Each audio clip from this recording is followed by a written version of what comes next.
Hello everyone, I'm Heather.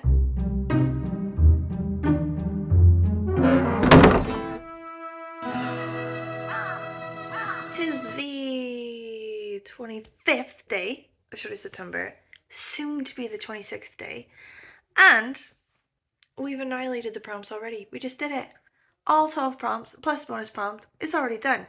So that means for the next couple days, like the last week or so of Shorty September, like the chains are off. We can do whatever we want, okay? We have full freedom. And I think, since it's been a bit of a grueling week, I'm gonna treat myself to Ripped Shorts Extravaganza. Okay, what I'm gonna do is, I'm gonna have like one main book, right? That I'm gonna read over the next sort of 2 days. And then I'm gonna have a bunch of little side ones that I throw in as well, just like at will, at random, you know? Like little creepy graphic novels I can read with my kid, or like real short stories, like little tiny short stories, or like middle grade ones that like I even just read on my own in the office. Do you know what I mean?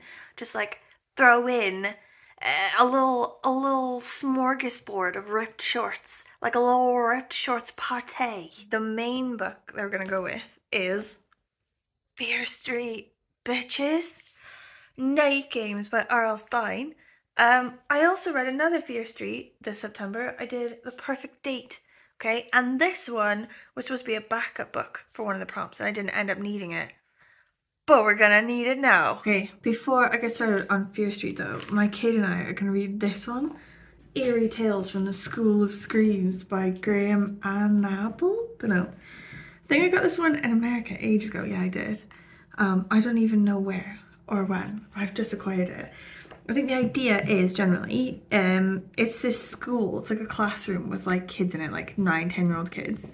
And they each come up to the front of the class and tell a creepy story, and then each of the chapters in it are the stories that the kids are telling. Like the art and everything looks really simple, but I think the stories are going to be really good. Now wait a minute, maybe you don't believe me, but surely you'll believe them? Good lord. Okay, how do we like it? I would have gave it a 5 out of 5, but just because at the very end, the person says, "Oh no," What? and then it ends. It's a cliffhanger ending. What happens? Why are you saying "oh no"? I don't get it. What was your favorite story? The second and the last. What about you? Yeah. Maybe like the second one and the one in space.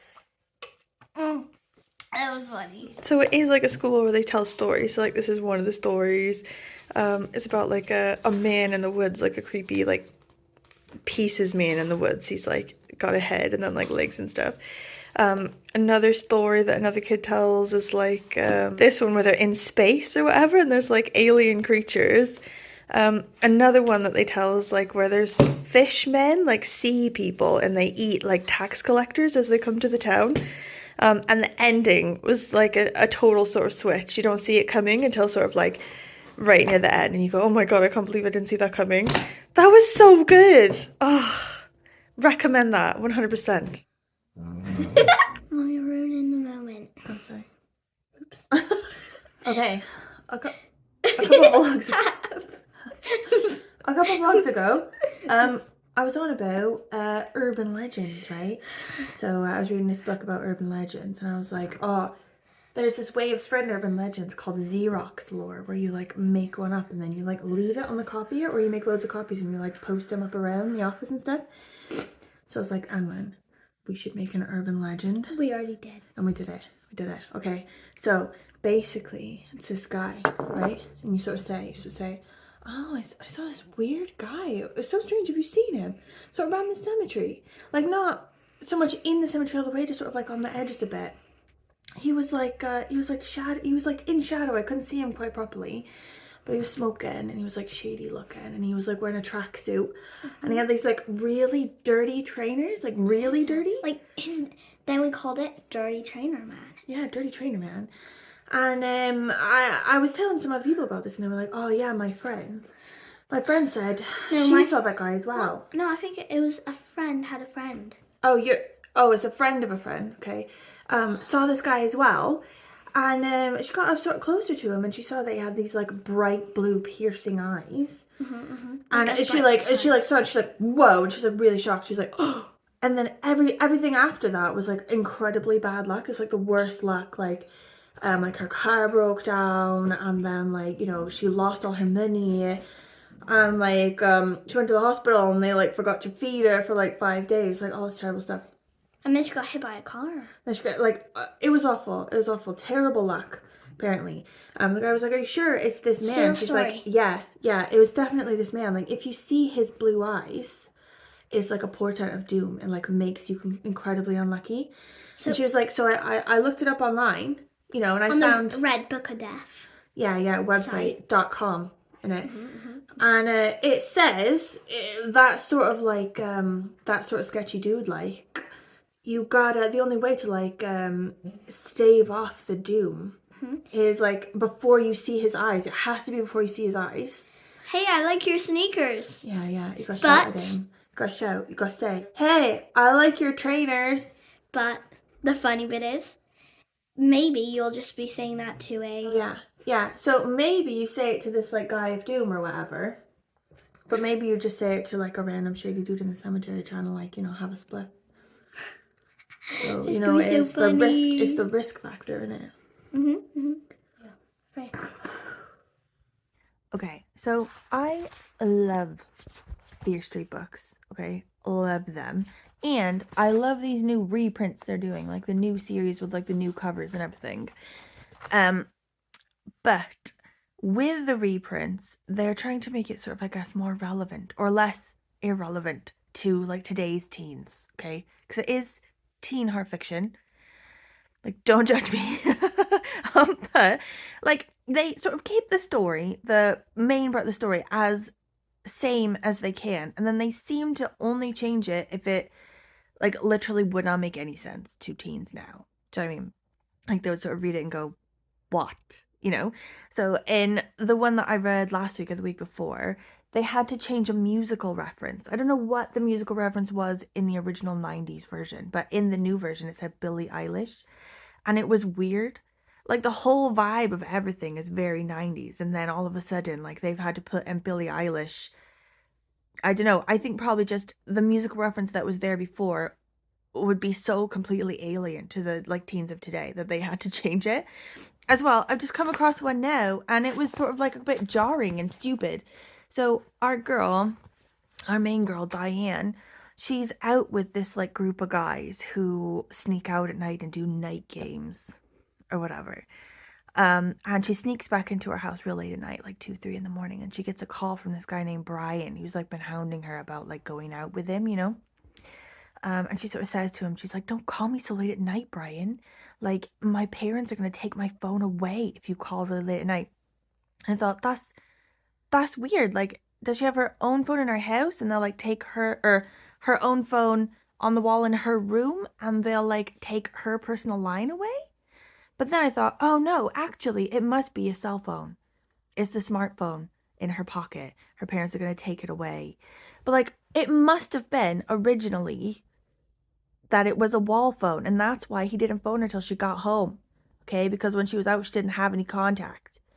But then, sort of like the rejigging in my mind that had to go on to make that happen. Everything about these books is super 90s. Like, it's not like they could be sort of mixed up. Do you know what I mean? Like, oh, maybe it's happening now. Like, everything else in the book is super 90s. Like, you know, they don't use their phones nearly enough. You know, they don't Google things. They're not on social media.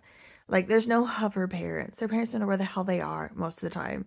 Like, teachers are, like, you know, really shitty to their students. There's no, like, well-being. You know, there's no mental health consideration, you know. There's no anti-bullying campaigns. Like, it's 90s as hell. Like, sometimes the reworkings get a bit stupid in this way. And I feel like maybe I should stop reading these remake ones and try to find the original 90s versions, like on eBay. They'll be more relevant to me as I'm pushing 40. Psychological profile you wrote on the Washington Crossing killer led them straight to the suspect. Why would I make them so uncomfortable? It probably has to do with your reputation. Reputation? You think I'm spooky? Or that he in fact hides in plain sight. Okay. I finished that one as well.